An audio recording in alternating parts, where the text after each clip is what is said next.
जय गुरुदेव। और दोस्तों, मेरे चैनल सिद्ध सावर मंत्र में आपका एक बार फिर से हार्दिक स्वागत है। और देखिए, आज मैं जो आपके सामने सावर मंत्र आपको बताने वाला हूँ वो बिच्छू का विष उतारने का सावर मंत्र है। और देखिए, ये सावर मंत्र एक शक्तिशाली सावर मंत्र है, क्योंकि कई बार ऐसा होता है कि जो हमारे आज भी ग्रामीण इलाके हैं या फिर शहरी हो, कोई भी हो, ये बिच्छू के काटने पर जो वहाँ के निवासी हैं वो डॉक्टरों के पास या दवा का सहारा नहीं लेते, और कई जगह तो दवा का सहारा लेते भी हैं। तो जो दवा का सहारा नहीं लेते वो इस प्रकार के मंत्रों का सहारा लेते हैं। और ये पूर्ण रूप से सत्य है कि अगर आपको बिच्छू ने काटा है और इस मंत्र को जो मैं आपको बताऊंगा, अगर ये मंत्र आपने सिद्ध किया है, सिद्ध करने के बाद 100% तुरंत ही आपको फ़ायदा मिलेगा।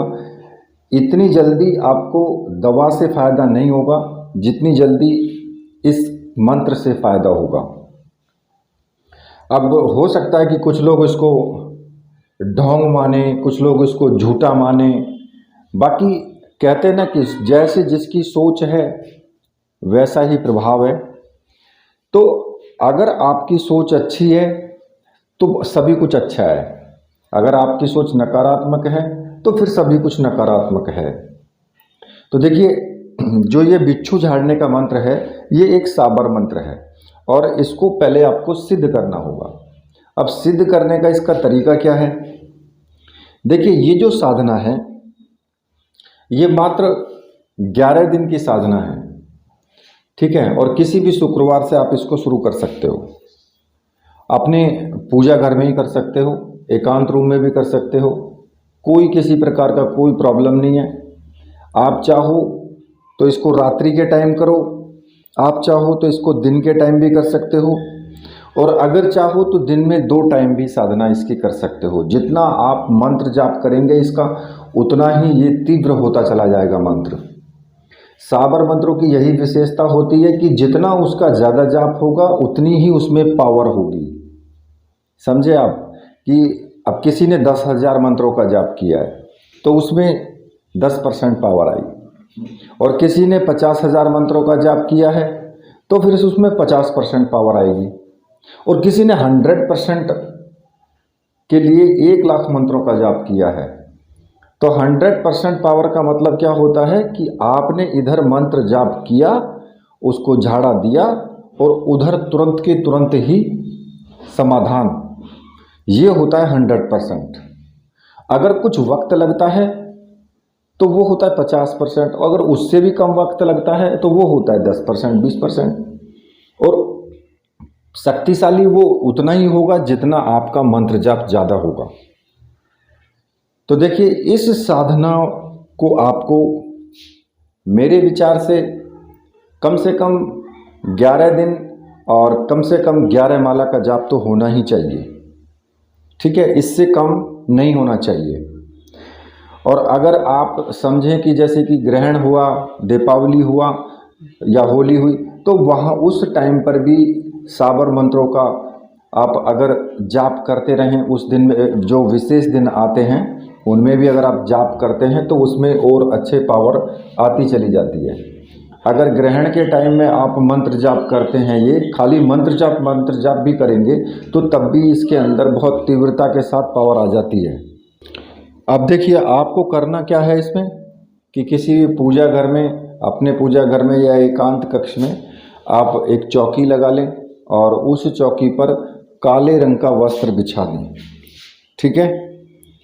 और काले रंग का आसन आपका होना चाहिए, काले रंग के ही आपके कपड़े हों तो अच्छी बात है, अगर नहीं है तो कोई बात नहीं है, फिर सफ़ेद रंग के कपड़े भी आप धारण कर सकते हैं। और देखिए, चौकी के ऊपर एक तेल का दीपक जलना चाहिए, तेल सरसों का हो, ठीक है। और उस पर वस्त्र बिछा करके अपने गुरु की तस्वीर आपको सामने रखनी है, चाहे आपके गुरु कोई भी हो, चाहे भगवान शिव हैं या फिर और कोई देहधारी गुरु हैं तो वो उनकी तस्वीर वहीं चौकी पर होनी चाहिए, और साथ में ही शिव की तस्वीर भी चौकी पर होनी चाहिए। अब इस साधना को करने के लिए आपको केवल एक माला की आपको आवश्यकता होगी, और वो जो माला है वो रुद्राक्ष की माला होगी। ठीक है, रुद्राक्ष की प्राण प्रतिष्ठित सिद्ध मंत्र, साबरी मंत्रों से सिद्ध माला, उसकी आपको आवश्यकता होगी, या फिर काली हकीक की माला से भी ये किया जा सकता है। ठीक है, और अगर आपके पास में रुद्राक्ष की है तो फिर उससे भी आप कर सकते हैं।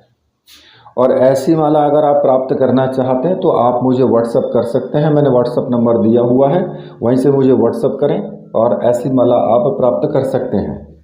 ठीक है, तो सामने आपने जब ये सब इतना कर लिया, तेल का दीपक, अगरबत्ती, धूपबत्ती जो भी आपके पास है वो जला लें। इसमें किसी भी प्रकार की और कोई विधान की आवश्यकता नहीं है कि इसमें आपको फूल चढ़ाने हैं या चावल चढ़ाने हैं या फिर भोग लगाना है, ऐसी कोई आवश्यकता नहीं है इसमें सिर्फ आपको अपने गुरु का पूजन करना है, जो भी आपके गुरु हैं।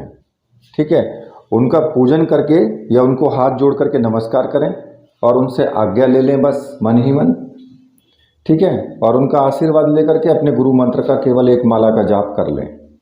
और अगर भगवान शिव को गुरु माना है तो फिर भगवान शिव से मन ही मन आज्ञा लेकर के और एक माला का जाप ओम नमः शिवाय का आप कर लें। इतना करने के बाद अब आपको मैंने पहले भी बताया था कि अगर किसी भी सावर मंत्र को आप सिद्ध करते हैं तो जो सर्वार्थ साधक सावर मंत्र है उसका आपको 21 बार जाप करना जरूरी होता है। और अगर आप इस सर्वार्थ साधक सावर मंत्र का जाप करते हैं तो जो भी कोई सावर मंत्र को आप सिद्ध करेंगे वो सावर मंत्र सरलता से सिद्ध भी हो जाता है और उसमें किसी प्रकार का कोई विघ्न भी नहीं आता। तो देखिए, वो सावर मंत्र जो आपको जपना है वो आपको मैं बता देता हूँ। वो इस प्रकार से है, गुरु सठ गुरु है वीर, गुरु साहब सुमरो बड़ी भात, सिंगी टोरो वन कहो मन्नाऊ करतार, सकल गुरुन का हर भजे घट्टा पकर उठ जाग, चेत संभार श्री परमहंस। इस मंत्र का आपको 21 बार जाप करना है और इतना कार्य आपको प्रतिदिन करना है।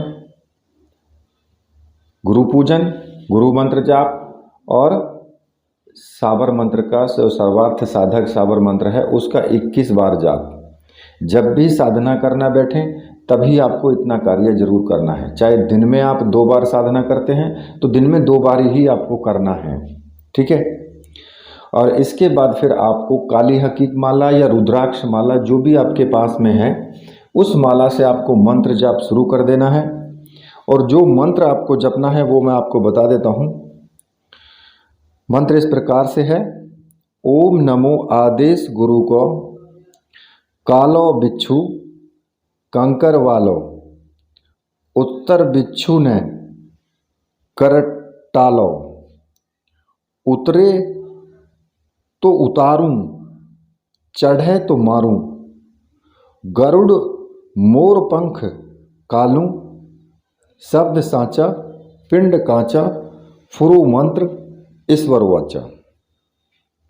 तो देखिए, ये सावर मंत्र है और बहुत ही तीव्र सावर मंत्र है ये। इसका आपको जाप करना है। अब वो आपके ऊपर डिपेंड करता है कि आप कितने मंत्रों का जाप कर सकते हैं।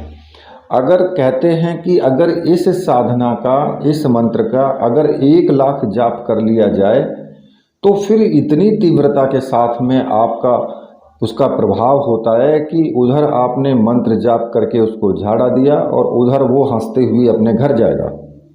जो रोगी है जिसको बिच्छू ने काटा है वो हंसते हुए अपने घर जाएगा। फिर इतना तीव्र होता है।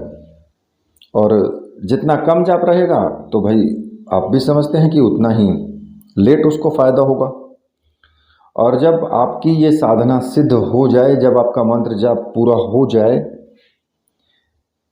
11 दिन 11 माला, 21 दिन 21 माला रोज, ठीक है, 25 दिन 25 माला रोज, तो आपका 1 लाख पूरा हो जाएगा। अब फैसला आपके हाथ में है, ठीक है। जब आपकी साधना पूरी हो जाए तो आप उसी काले कपड़े में सभी चीज़ों को लपेट करके और कहीं पर भी जो तेल का दीपक है ना, उसको भी उसी में, वो मिट्टी का दीपक हो, जो तेल का दीपक आप जलाएंगे ना तो मिट्टी के दीपक में जलाना, और उस मिट्टी के दीपक को आप उसी में लपेट करके, और जो कहीं पर भी किसी भी स्थान पर जो कि निर्जन स्थान हो, वहाँ पर जो है उसको गाड़ दें, गड्ढा खोद के, और स्थान पे कहीं पर भी रख दें या गाड़ दें उसको मिट्टी में, वो आपके ऊपर डिपेंड है। ऐसा कर सकते हैं तो अच्छा है। और माला को अपने पास ही रखें, ठीक है, क्योंकि उस माला से आप और भी सावर मंत्रों को सिद्ध कर सकते हैं। और जब भी कोई व्यक्ति या बिच्छू ने किसी को काट लिया है, किसी व्यक्ति को, और वो सामने बिठाकर उसके उस स्थान पर, जिस स्थान पर बिच्छू ने काटा है, तो अपने दोनों हाथों से तेजी से हाथ फेरते हुए और केवल 3 बार इस मंत्र को आप पढ़ दें, तो बिच्छू का जहर वहाँ से उतर जाएगा और वह व्यक्ति जो है वो हंसता हुआ अपने घर जाएगा। इस मंत्र की यही पहचान है, यही तीव्रता है इसकी। और मैं आपको एक चीज़ और बता देता हूँ कि देखिए, मंत्र कोई भी सिद्ध करे, चाहे वो साबर मंत्र हो, वैदिक मंत्र हो, तो आपको ब्रह्मचर्य व्रत का और जो यम नियम के सिद्धांत हैं उनका पालन करना अनिवार्य होता है। तो जितने दिन भी साधना करें उतने दिन इन चीज़ों का पालन करें, सात्विक भोजन करें, सात्विक तरीके से साधना करें, तो तभी आपको सफलता भी मिलती है। वरना आप फिर कहेंगे कि गुरुजी साधना की, सफलता तो मिली नहीं। तो अब किसी दूसरे पे उंगली उठाना बेकार है, क्योंकि आप अगर एक उंगली किसी पे दूसरे पर उठाते हो तो 3 उंगली आपकी तरफ भी मुड़ी हुई होती हैं, ठीक है। तो इसलिए उस सीधा सीधा मतलब है कि पहले अपने आप को देखो, तब किसी दूसरे पे उंगली उठाना। तो ये जो मंत्र है ये मैंने आपको बता दिया है, साधना भी बता दी है, प्रयोग विधि भी बता दी है। तो इसी के साथ अब मैं वीडियो को यहीं पर समाप्त करता हूँ। तो मेरे साथ बोलिए, बोलिए वीर बजरंगबली हनुमान जी महाराज की जय, बोलिए मेरे परमहंस गुरुदेव की जय।